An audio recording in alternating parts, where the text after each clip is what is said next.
This is apropos.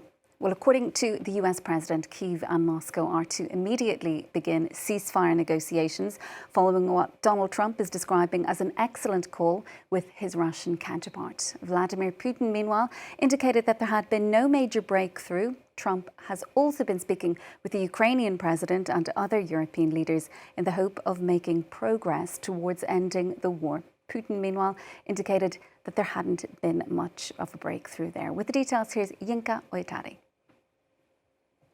It's the latest diplomatic effort towards ending the war in Ukraine. A 2-hour phone call between Vladimir Putin and Donald Trump, which the Russian president says was informative and frank. The US president expressed his position regarding the cessation of hostilities, a ceasefire, and I, for my part, also noted that Russia also supports a peaceful settlement of the Ukrainian crisis. We simply must determine the most effective path towards peace. Putin says he's now ready to work on a memorandum for future peace talks, but major gaps remain between Russia, Ukraine and the US regarding how to end the war. President Trump nevertheless hailed Monday's discussions as excellent. The US leader says negotiations towards a ceasefire will start immediately, an announcement yet to be confirmed by the Kremlin. Last week's failed discussions in Istanbul between Kyiv and Moscow seem to now be a distant memory for Trump and Putin. The Russian president refused to attend those talks, which were the first direct negotiations to take place between the two sides since the start of the war. Putin has also been playing hardball with the EU and the US, rejecting their calls for a 30-day truce. Washington's patience has been running thin, but the administration has so far done little to ramp up the pressure on Russia. Trump's frustration was put on full display during February's disastrous Oval Office meeting with President Zelenskyy. For more, we're joined now by Natasha Lindstaedt, Deputy Dean and Professor in the Department of Government at the UK-based University of Essex. Natasha, thanks so much for being with us. So Donald Trump describing this phone call with Vladimir Putin as excellent.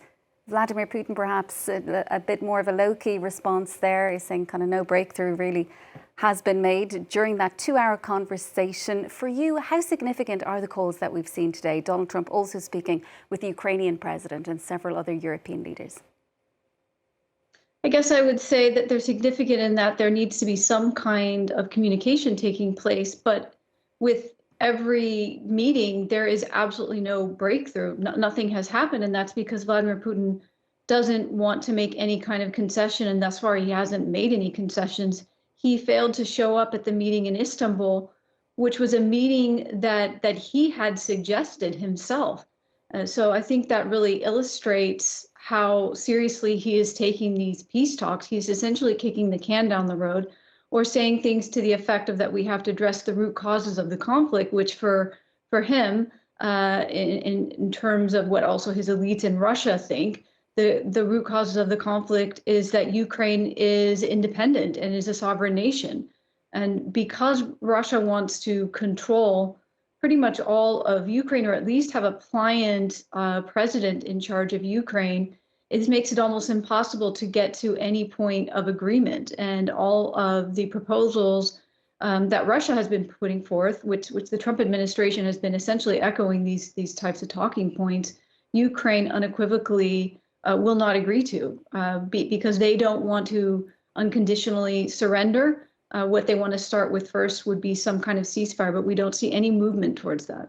No, we're seeing a difference in approach coming from the White House, not quite from week to week, but Donald Trump hasn't really been consistent with any of this.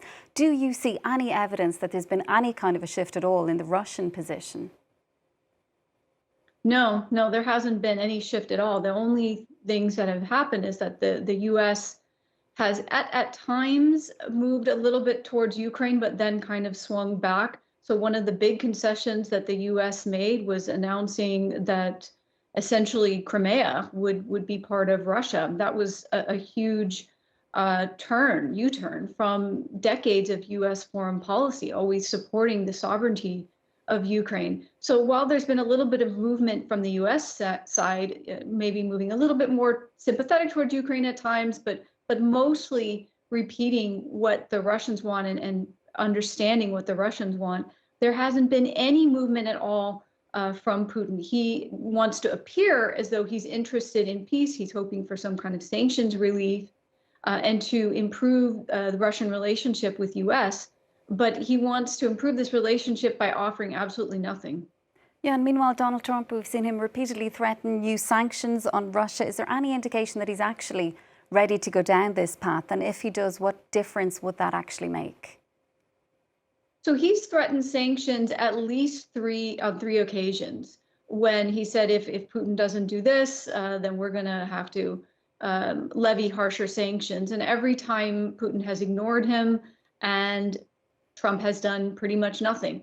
Now, it is true that even if the US tried to apply harsher sanctions on Russia, it wouldn't really make that much of a difference because the US and Russia don't do that much trade with one another at the moment. It's just a few billion.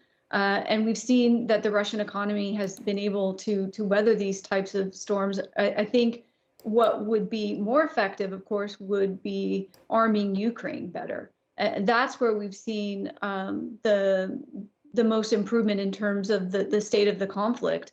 And regardless of all this, Ukrainians have done much better on the battlefield in many ways. If you look at the number of casualties, number of seriously injured and killed, it's been twice as many Russians as Ukrainians. So what they would need really is more military support, more financial support. I don't think it would make a huge difference, stronger sanctions being in place. And well, where does all of this leave Zelenskyy then? You know, he's seeing these phone calls taking place, eyes of the world on Donald Trump again and Vladimir Putin. What actually is going to come of all of this also for Europe? Where does Europe stand with all of this? Again, it's being excluded from these talks between Washington and Moscow. So this is really concerning. For Zelenskyy, there's very little room for him to maneuver. He's had to play nice with Trump. He's had to get on Trump's good side, get the mineral deal in place because they really needed that vital military intelligence. That was actually more catastrophic for the Ukrainians than the loss of the military support, military aid.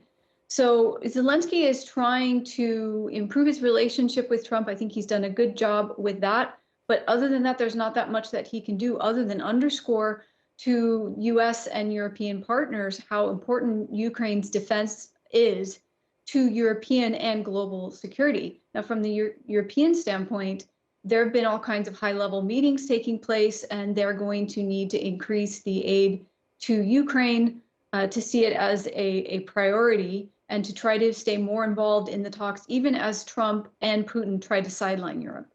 Yeah, you know, it can be a rather perilous exercise trying to predict what Donald Trump might do next. But what do you think he is going to do here? Is he going to keep pushing to get some kind of breakthrough when it comes to ending this war? Or is it possible that he's just going to decide to walk away? So several times his Secretary of State, Marco Rubio, has said that he's losing his patience. But in these instances, he was really saying he's losing his patience with the Ukrainians. He seems to want to maintain a really good relationship and friendship with Putin. And that's one of the things that one of the Russian spokespersons had said, that they had a great phone call and neither of them wanted to hang up the phone. They have really built a friendship. And for Trump, that's made it difficult for him to really push hard on Putin to get some kind of ceasefire in place. I think the most likely option is that Trump will get bored, he'll get distracted by something else, and he'll leave things be. And Putin will continue to ignore any kind of agreement. In fact, Zelenskyy had claimed that Putin had reneged on over 25 different agreements. So I think there'll be the hopes of an agreement, which Putin will go against. And we don't really know what Trump is going to do because he gets bored easily and may focus on some other different concern. Well, is Vladimir Putin then coming under any real pressure here at all?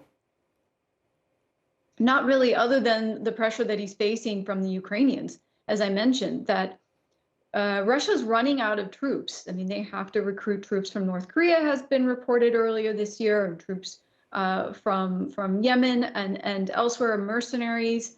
They're struggling to recruit their own troops, and the troops have performed really badly on the battlefield, in spite of the fact that they have a much bigger military, much more military spending, whereas Ukraine has just done a fantastic job of defending the territory that they have.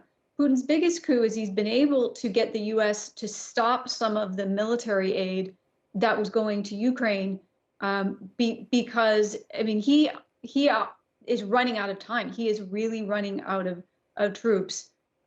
So, I mean, I see this conflict going on in a protracted way for a long time, because Putin seems willing to sacrifice a lot of his own men for this push against Ukraine, because he firmly believes that Ukraine is a part of Russia. Natasha, given what is at stake here, why has all of this been so stop-start, so disorganized? You've described it yourself as a farce, the situation that we had last week, you know, Vladimir Putin suggesting these talks in Turkey, then leaving it until the very last moment to indicate that he wasn't going to be there himself. I mean, that's an excellent question, but I think Putin has just been stringing everyone along, but particularly Trump, and using their friendship as a way to keep Trump interested, and that there is this possibility of peace, even though Putin has let Trump down numerous times. I mean, there was the notable episode where Trump posted on social media, "Vladimir, stop," which was a rare rebuke, or at least plea, of Putin, because he doesn't have any control over Putin, and neither does really anyone in the international community. And as Putin is sort of free to do what he wants to do without facing any kind of repercussions, he didn't face repercussions really when Russia invaded Georgia in 2008 or invaded Crimea in 2014. He's been emboldened in spite of all the huge losses that they've suffered on the battlefield, and he just feels like he's free to do whatever he wants to do. Natasha, we'll have to leave it there for now. Thanks for being with us this evening. That is Natasha Lindstaedt, Deputy Dean and Professor in the Department of Government at the University of Essex.